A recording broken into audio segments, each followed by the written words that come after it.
नमस्कार, लोकमतमध्ये तुम्हा सर्वांचं स्वागत करतो। सध्या आपण आहोत मातोश्री म्हणजे उद्धव ठाकरे यांच्या निवासस्थानी। गेल्या 2 दिवसांपासून उद्धव ठाकरेंच्या माध्यमातून मॅरेथॉन बैठका या ज्या त्या घेतल्या जात आहेत। म्हणजे पक्षाचे स्थानिक पदाधिकारी असतील, तसेच जिल्हा प्रमुख असतील, यांची बैठक जी आहे ती वेगळी बोलवण्यात आलेली आहे। त्याचबरोबर या बैठकीमध्ये आमदार असतील, शिवसेनेचे मुख्य नेते असतील, खासदार असतील, यांची देखील जी ती हजेरी असताना पाहायला मिळते। मुख्य जर पाहिलं तर या बैठका आणि या बैठकींना एक वेगळं महत्त्व लाभलेलं आहे। त्याचं कारण म्हणजे राज ठाकरे आणि उद्धव ठाकरेंची भेट जी आहे ती शिवतीर्थावरती झाली, म्हणजे राज ठाकरे यांच्या निवासस्थानावर झाली। त्यानंतर अनेक चर्चांना जे ते उधाण आलेलं पाहायला मिळालं। त्यामध्ये 25 वर्षांनंतर दोन्ही ठाकरे बंधू एकत्र येत आहेत, त्यामुळे त्यांची कुठेतरी राजकीय खेळी ही जी ती आहे का, किंवा ह्या वरती कुठेतरी म्हणजे असं राजकारण करून कुठेतरी आता शिवसेना उद्धव बाळासाहेब ठाकरे पक्ष असेल किंवा मनसे असेल हे युती करताय का, अशा चर्चा सुरू झाल्या। आणि त्यानंतर या बैठकींचा सपाटा जो येतो मनसेकडून असेल किंवा उद्धव ठाकरेंकडून असेल, हा जो येतो जोरदार सुरू असताना पाहायला मिळतोय। 2 दिवसांपासून बैठकी होत आहेत आणि या बैठकींमध्ये नेमकं काय घडतंय, आतमध्ये काय चर्चा ज्या उद्धव ठाकरेंच्या माध्यमातून केल्या जात आहेत, तेच आपण या व्हिडिओच्या माध्यमातून जाणून घेणार आहोत। नक्की जर पाहिलं तर आज जी बैठक पार पडली त्या बैठकीमध्ये मुंबई असेल, त्याचबरोबर बुलढाणा असेल, या जिल्हा प्रमुखांना, पदाधिकाऱ्यांना बोलावण्यात आलं होतं। त्याचबरोबर या ठिकाणी शिवसेनेचे नेते देखील होते, सचिन अहिर होते, तसेच खासदार देखील जे ते अनेक या ठिकाणी आलेले पाहायला मिळाले। परंतु या बैठकीमध्ये एक महत्त्वाची गोष्ट जर आपण पाहिली तर ठाकरेंच्या माध्यमातून कुठेतरी आता जुने जे म्हणजे पक्ष सोडून गेलेले नगरसेवक आहेत त्यांना पुन्हा कुठेतरी येण्याचा मार्ग जो तो मोकळा ठाकरे करत आहेत का, असंच येथे दिसून आलं। कारण की आपण जर पाहिलं तर 15 नगरसेवक शिवसेना उद्धव बाळासाहेब ठाकरे पक्षाचे जे शिंदेकडे गेले होते, त्यातले 15 नगरसेवक कुठेतरी आता पुन्हा एकदा ठाकरेंच्या संपर्कामध्ये आलेले आहेत। आणि याच संदर्भात आज चर्चा जी ती झाली आणि त्यामध्ये या चर्चेमध्ये ही चर्चा करण्यात आली की हे 15 नगरसेवक जे गेलेले आहेत त्यांना आपण पुन्हा आणायचं का। हे 15च नाही तर तशाच पद्धतीने टोटल जर आपण पाहिलं तर 46 नगरसेवक आहेत, त्यांना पुन्हा आणण्याचा प्रयत्न करायचा का, अशी कुठेतरी एक जे ती चर्चा झाली। आणि या चर्चेमध्ये नेमकं काय घडलं तर त्या चर्चेमध्ये थेट जे खासदार होते, आमदार होते, तसंच स्थानिक लेवलला जे पदाधिकारी काम करतो, स्थानिक लेवलला जो जिल्हा प्रमुख काम करतो, त्याच्यासोबत चर्चा करण्यात आली। आणि त्यांच्या चर्चेतून एक विषय आला की कुठेतरी त्यांना पुन्हा घ्यावं, म्हणजे नाराजीचा सूर जो येतो संपवण्यात आलेला आहे।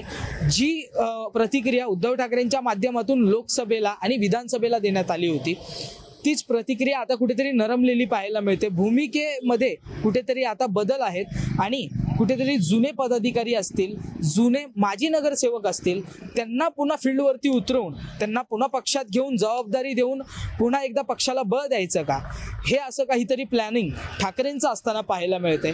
त्याचबरोबर स्थानिक स्वराज्य निवडणुका पाहता आता स्थानिक स्वराज्य निवडणुकीमध्ये भरपूर काही विषय येतात, कारण की लोकसभा असेल, विधानसभा असेल, तर ह्या दोन्ही निवडणुकींपेक्षा फार वेगळी असते स्थानिक स्वराज्य निवडणूक। परंतु या बैठकींमध्ये काय घडलं या संदर्भात अधिक माहिती आपल्याला स्वतः ठाकरेंचे नेते सचिन अहिर यांनी दिलेली आहे। ते काय म्हणालेत हे पहा। मुंबईच्या सर्व माननीय खासदार, आमदार आणि विधान परिषदचे सदस्य यांची आज बैठक माननीय पक्षप्रमुख उद्धवजींच्या नेतृत्वाखाली झाली। काही गोष्टीची चर्चा, जी जाहीर चर्चा आकडे आज आपण जरी करू शकलो नाही, पण एक गोष्ट नक्की आहे की आगामी महानगरपालिका कशी निवडून जिंकता येतील आणि त्यात काय जबाबदारी प्रत्येकाने घेतली पाहिजे, काय परिस्थिती आहे, काय वस्तुस्थिती आहे, भौगोलिक परिस्थिती जी बदलत चाललेली आहे, त्याचा काय परिणाम आपल्या सध्याच्या उमेदवारांना होऊ शकतो, या सर्व गोष्टीची चर्चा आज या निमित्ताने करण्यात आली। एक चांगली गोष्ट ही पण आहे की असंही ज्यावेळी युक्तिवाद करत असताना काही आमदारांनी हेही सांगितलं की जे गेलेली लोक आहेत ते परत यायला मागतायत, तर अशाच्या बाबतीतून पक्ष म्हणून आपण काय भूमिका घेणार आहोत किंवा काय करायचं किंवा नाही करायचं। कारण जे गेले आता त्यांच्या जागेवरती या दुसऱ्या उमेदवाराला आम्ही तयार करण्याचा निर्णय घेतला किंवा घेतोय, मग परत संघटनेमध्ये प्रामाणिकपणे जे काम करणारे कार्यकर्ते आहेत त्यांना आपण संधी द्यायची किंवा जी निवडून येण्याच्या क्रायटेरियावरती बघायचं, या सर्व गोष्टीची साधक बाधक चर्चा आज झाली। काही विशेष जबाबदारी आमदारांना, विधान परिषदचे सदस्यांना आपले मतदारसंघ सोडून काय द्यायचं किंवा नाही द्यायचं ह्याची पण चर्चा झालेली आणि ती एक पक्षप्रमुख या बाबतीतली स्पष्टरीतीने ती सांगतील। पण माननीय खासदारांची पण जी जबाबदारी आहे त्या पुढच्या काळामध्ये शाखानिहाय बैठका म्हणा, भेटी म्हणा, त्या करायला पाहिजे।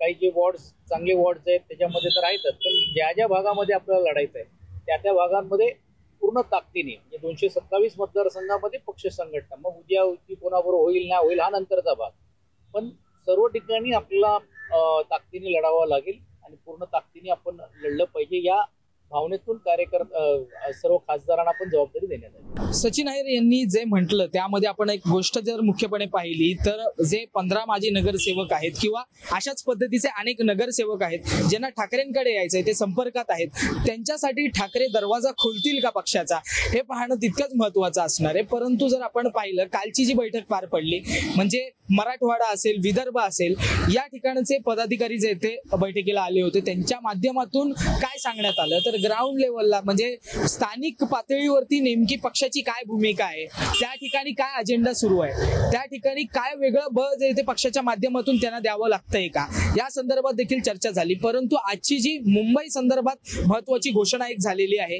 ती म्हणजे कुठेतरी जे माजी नगरसेवक गेलेले आहेत त्यातील काही नगरसेवक आहेत ते ठाकरेंच्या संपर्कात आहेत, त्यांना म्हणजे त्यांना पुन्हा ठाकरे जे ते पक्षामध्ये घेतील का हे पाहणं तितकंच महत्वाचं असणार आहे. तसंच मराठवाडा आणि विदर्भ संदर्भात आपण जर पाहिलं तर त्या ठिकाणी देखील मोठ्या प्रमाणात ठाकरेंची जी ती शिवसेना जी ती यापूर्वी होती, परंतु फूट पडल्यानंतर मोठ्या प्रमाणात आमदार असतील त्या बाजूचे कुठेतरी शिंदेकडे गेलेले पाहायला मिळाले. त्याचमुळे त्या ठिकाणी काय बळ आहे सध्या पक्षाचा आणि त्या ठिकाणी सध्या पक्षाच्या माध्यमातून काय काम असं केलं जाईल किंवा पक्षाच्या माध्यमातून काय असं बळ दिलं जाईल की ती त्या ठिकाणी येणाऱ्या ज्या स्थानिक स्वराज्य निवडणुका आहेत त्यामध्ये पक्षाला जो येतो चांगला जोर मिळेल आणि पक्षाचं यश जे येते त्या ठिकाणी भरभराटीने होईल. परंतु दोन भावांची युती, दोन पक्षांची युती, महाराष्ट्र नवनिर्माण सेना आणि शिवसेना उद्धव बाळासाहेब ठाकरे पक्ष, तर या दोन्ही पक्षांच्या युतीचा निर्णय जो येतो अजूनपर्यंत कुठेतरी जाहीरपणे सांगितलं नाहीये या दोन्ही बैठकींमध्ये.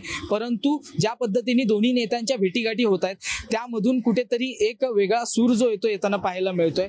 त्याचमुळे येणाऱ्या काळामध्ये युती संदर्भात काय या बैठकीमध्ये घोषणा केल्या जातील का किंवा युतीची घोषणा नेमकी केव्हा केली जाईल आणि जर या माजी नगरसेवकांना पुन्हा पक्षात आणायचं असेल, जर पुन्हा पक्षाचे दार खुले करायचे असतील तर याचा निर्णय संपूर्णतः वरिष्ठांकडे असेल.